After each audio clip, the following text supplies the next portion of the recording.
Alors, me revoilà assez vite parce que aujourd'hui, vidéo assez spéciale, oui, une fois n'est pas coutume, j'étais posé sur mon canapé, tel un penseur de Rodin, et je me suis dit, tiens, ça pourrait être intéressant de vous raconter mon parcours. Parce que c'est vrai, vous êtes nombreux à me suivre en étant plus ou moins d'accord avec mes idées, et quand on suit quelqu'un pour ses idées, c'est toujours bon de savoir qui il est et d'où il vient. Quand même, t'imagines, le gars te parle de regain de virilité, de puissance, d'honneur. Nous ne serons jamais des esclaves! Et en réalité, c'est une gigafiote qui va chez le disquaire en fixie pour acheter des CD d'électropop et qui épluche ses pommes. Je tourne ici. Non, sans déconner, pour moi ce qui fait un homme c'est son vécu. Et sa parole a d'autant plus de valeur si elle est soutenue par le réel. Parce qu'aujourd'hui il y a beaucoup trop de ce que j'appelle des hommes de concept. C'est-à-dire qu'ils vont vivre à travers des concepts et des théories sans jamais toucher au réel. C'est comme les meufs qui font de la self-défense avec des instructeurs arthrosés de 50 piges, sans comprendre que dans la vraie vie, il n'y a pas de tatami.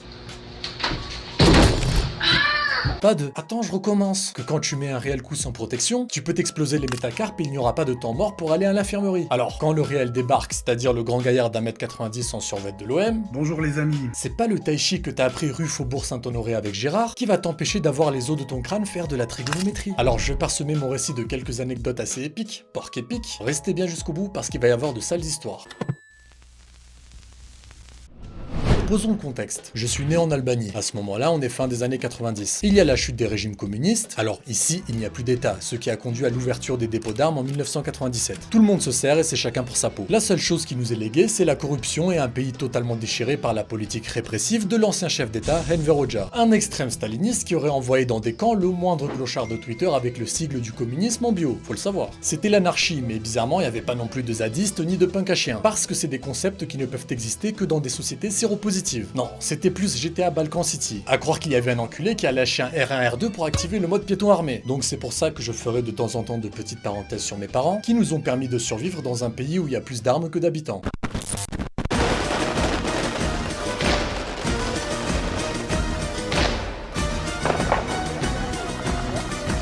Mon père était dans l'armée, plus précisément l'armée anti-aérienne, qui avait pour but de neutraliser des bombardiers à l'aide de divers outils comme des Zenitnaya Pouletnaya Ustanovka. Prépare-toi quoi.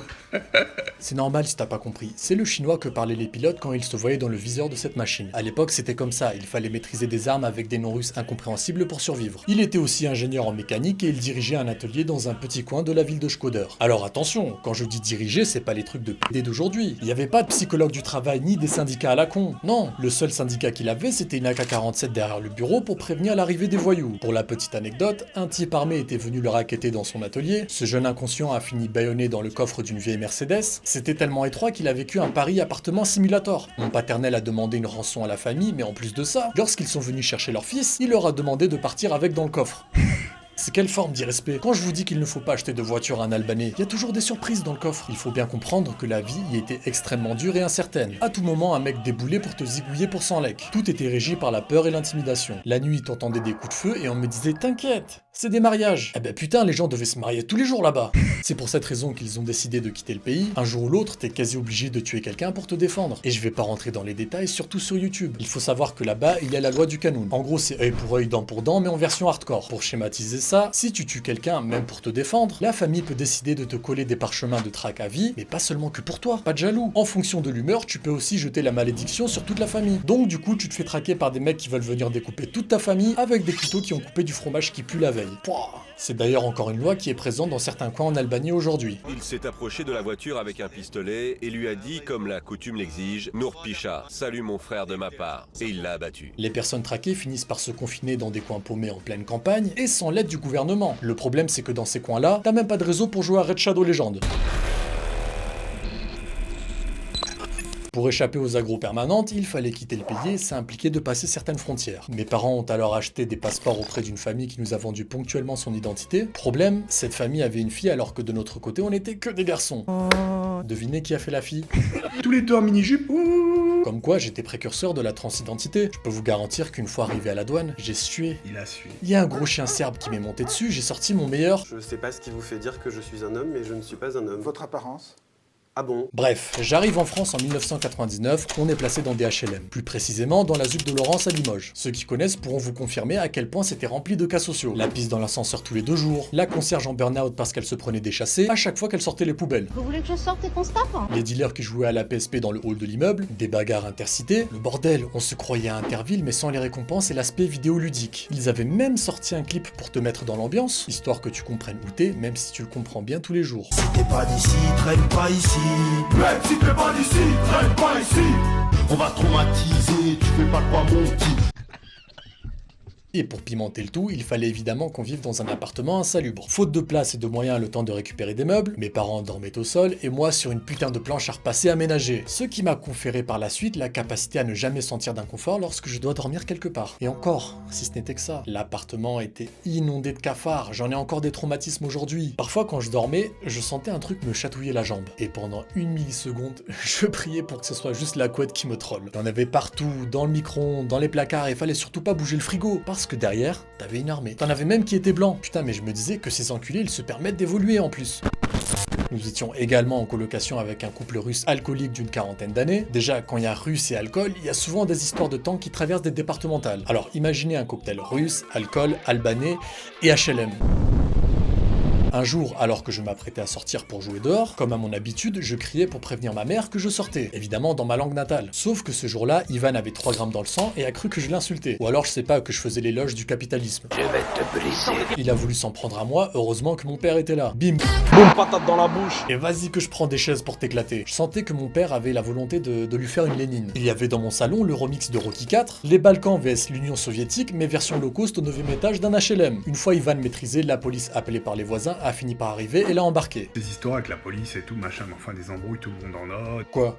Tu t'attendais à ce que Rocky débarque et fasse un discours de réconciliation? Dans ma magnifique ZUP, t'avais aussi forcément des débiles moteurs pour t'emmerder. Et je vous le dis, même quand t'as 7-8 ans, ils n'ont pas la présence d'esprit de se dire que t'es qu'un gosse. Comme la fois où un type qui devait avoir la vingtaine m'avait enfermé dans une cave pour rigoler. Alors vu que je pesais 30 kilos et j'avais encore des dents de lait, j'ai préféré déclencher le grand terrassement en faisant la poucave auprès de mon père. Et quand je lui ai raconté, il a rien dit. Il s'est levé tranquillement, il a enfilé ses claquettes fila avec ses gros doigts de pied qui dépassent, toujours dans le plus grand des silences, mais toi tu sais que c'est un silence de mauvais augure. Il est sorti, il s'est dirigé vers le mec avec la même démarche que pour aller chercher la télécommande, et là, il a attrapé le mec par le cou. Stop, contexte. Imagine une main avec des doigts qui serrent des courroies de distribution toute la journée, qui s'agrippe à ton muscle mastoïdien. Il l'a secoué dans tous les sens en l'insultant en albanais parce que dans sa tête, il avait pas quitté le pays. En plus, il y avait pas mal de personnes autour. Ils ont regardé la scène horrifiés et se sont dit qu'il y a un type qui a ressuscité la Yougoslavie dans le Limousin, donc vaut mieux pas intervenir. C'est comme quand on prend des photos. Il a toujours une arme sur lui, sait-on jamais. Il y a peut-être un communiste ou la descendance de Milosevic qui va passer devant lui. Et attention, je vous arrête tout de suite, je kiffais quand même de ouf ma vie, tout simplement parce que malgré toutes ces mésaventures, je vivais à fond. À l'époque, je connaissais même pas l'existence d'internet. Je sortais tout le temps dehors, je jouais aux billes, à la chasse à l'homme. C'est comme le loup, mais quand tu chopes l'autre, tu le tabasses en groupe pour rigoler. Puis à midi, t'es là, tu courais avec ton cartable RG512 pour pas rater des BZ qui passaient sur MCM. Ou bien encore Princesse Sarah sur Midi les Zouzous. En vrai, c'était pas si mal. Le premier portable que j'ai eu, c'était les espèces de trucs à clapper là, sans forfait. Je peux vous dire que quand tu balançais ces trucs là sur l'arcade sourcilière de quelqu'un, ça faisait un impact d'astéroïde. Mais bon, en soi, il me servait juste à recevoir de temps en temps des coups de pression de la part de ma mère. Fallait tenir le téléphone à 2 mètres de tes oreilles, parce qu'elle n'avait pas de corde vocale, mais une sortie d'échappement Miltech. Les années passèrent, j'arrive au collège, mais petit à petit je commence à avoir de mauvaises fréquentations, mes notes baissent et mon QI avec. Heureusement que ma mère était là. Mon père travaillait et rentrait très tard, alors il fallait diriger la maison d'une main de fer. Une main qui n'hésitait pas à me rappeler que la douceur d'une femme n'existe pas quand celle-ci passe ses journées à malaxer de la pâte à pain. De vraie mère comme on n'en fait plus. Elle s'occupait de ses enfants plutôt que de passer son temps sur TikTok. Elle avait divers outils pédagogiques pour me remettre dans le droit chemin. Avec le temps, je me suis alors assagi, j'ai poursuivi mes études, obtenu un bac S, et j'ai choisi médecine parce que chez moi, soit t'es médecin, soit t'es avocat. Il me disait toujours que si je faisais pas d'études, j'allais finir poubelliste. Désolé pour les éboueurs. Je vous raconte pas la dinguerie que ça a été quand j'ai arrêté en cours de route sans prévenir personne. Alors que mes parents disaient à tout le monde que j'étais un futur médecin. Moi, médecin? Sérieusement?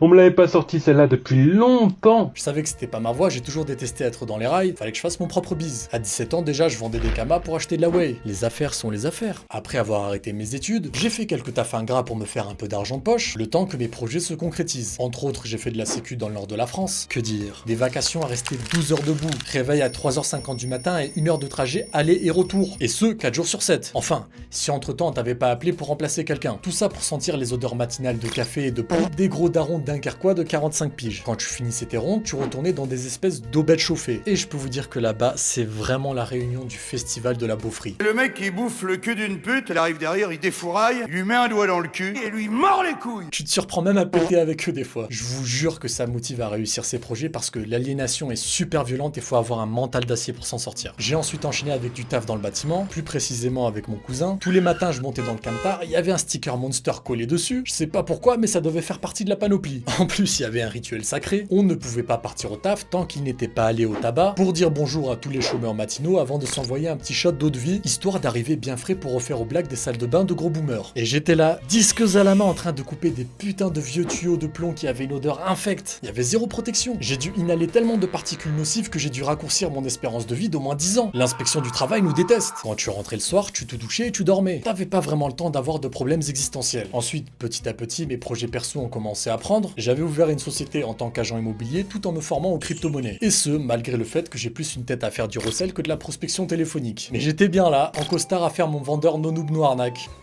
Donc pour ceux qui se demandent, j'ai gagné et je gagne ma vie dans différents types de business, dont YouTube évidemment, mais qui reste quand même l'une des sources de revenus les plus faibles, d'où mon rythme de vidéo. Bref, je m'égare. Personnellement, je ne raisonne pas en termes de diplôme ou de carrière, mais en compétences utiles. Compétences que j'ai toujours voulu développer pour m'émanciper au maximum de l'État-providence. C'est pour cette raison que je continue de prendre de l'expérience dans différents domaines comme l'immobilier, la finance et le bâtiment, tout en m'améliorant aussi sur des compétences annexes comme le tir, les sports de combat et la mécanique. C'est des choses qui seront toujours utiles. Et surtout, c'est ce que ça fait que de porter quotidiennement des sacs de gravats de 40 kg pendant que des étudiants sur Twitter m'expliquent les concepts de classe sociale. En fait, il faut savoir que le fait de développer des compétences vous rend totalement autonome. Les gens ont tendance à penser qu'il y aura forcément un messie ou un nouveau gouvernement qui viendra les sauver. Tu t'es trompé de rêve, Harry. Sauf qu'ils ne font vivre que sous perfusion. La seule personne qui peut te tirer de ta situation de merde, c'est toi-même. De mon côté, dans 5 ans, je me vois dans une petite maison construite par mes soins, isolé dans la montagne à gérer ma bouffe et quitter cette civilisation de fous furieux. C'est ce que je répète souvent et c'est ce que j'appelle préparer son nuage. Il y a 2 ans à peine, je vivais encore dans une cave sans fenêtre, clandestinement chez un autre de mes cousins. Enfin, si, il y avait un petit hublot. Et je cuisinais avec ma compagne sur un putain de chauffage électrique. Parce que ma plaque chauffante digne d'un $, produisait autant de chaleur que le métabolisme d'un journaliste de street press. J'avais collé du papier peint sur de la moquette, et j'ai aussi explosé les murs avec un marteau-piqueur pour mettre des fenêtres en 180 par 200. Parce que je vous assure que le manque de lumière et de vitamine D, ça rend fou. La vie, je la considère un peu comme ces murs. Soit tu prends un gros marteau-piqueur pour être dans la lumière, soit tu vis comme un rat dans l'obscurité avec un t-shirt de merde. Nuit. Et franchement, pour rien au monde je ne changerai mon vécu. C'est le genre de chose qui vous fait apprécier le moindre petit événement positif. Enfin, sauf le sida. Même si c'est 3 fois rien, en plus d'augmenter votre capacité à résister aux épreuves de la vie. Cette vidéo est maintenant terminée, j'ai essayé de synthétiser au maximum en faisant l'impasse quand même sur énormément de choses, mais vous connaissez maintenant les grosses lignes de ma vie et mon état d'esprit. Bref, j'espère que cette vidéo vous aura plu et rassurez-vous, je ne vis plus dans une cave, mes projets se portent très bien et comme vous pouvez le voir avec mon nouveau décor, j'ai déménagé près des montagnes pour me rapprocher de mes objectifs et par-dessus tout, je continue de faire ce qu'il y a de plus important, être libre en faisant ce que j'aime.